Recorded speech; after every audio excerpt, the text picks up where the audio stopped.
Đi nói chi nè.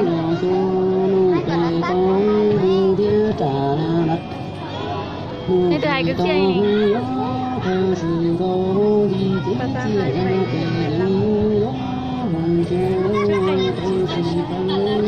Một đó khác mở lại chúng họ từ đây bị hiểu được sát tàn à. Xem cho lâu là gì.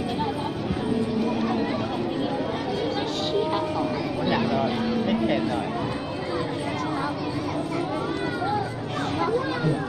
Mùa xuân dung đi tiếng chia ra về mùa xuân về tông mùa gió của lo đợi.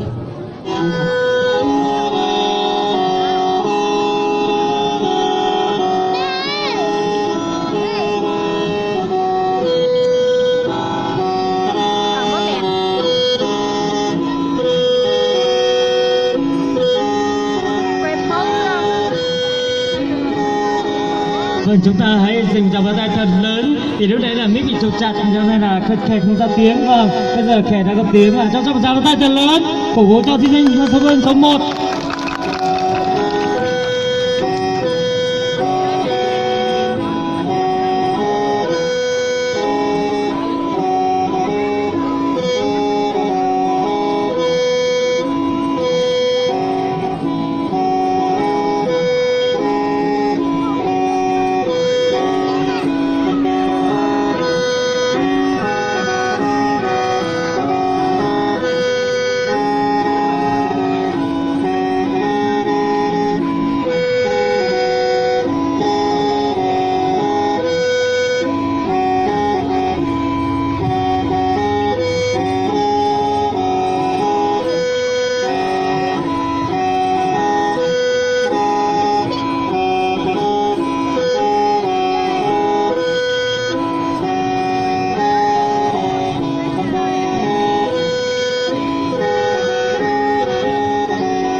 Chúng ta mua tệ đi rồi cho tù tí lào nọ giống chúng ta tôi xin tính được chào mừng thí sinh số 1 Phan Nỏ Giống đã hoàn thành phần thi của mình rất là xuất sắc và Và sau đây chúng ta hãy đến với thí sinh mang số báo danh 02 Vư A Tà đến từ xã Co Mạ. biết sự đời chỉ cho lòng lòng tu chỉ tinh đa sinh vư tôi đã lúc xã có ma tôi.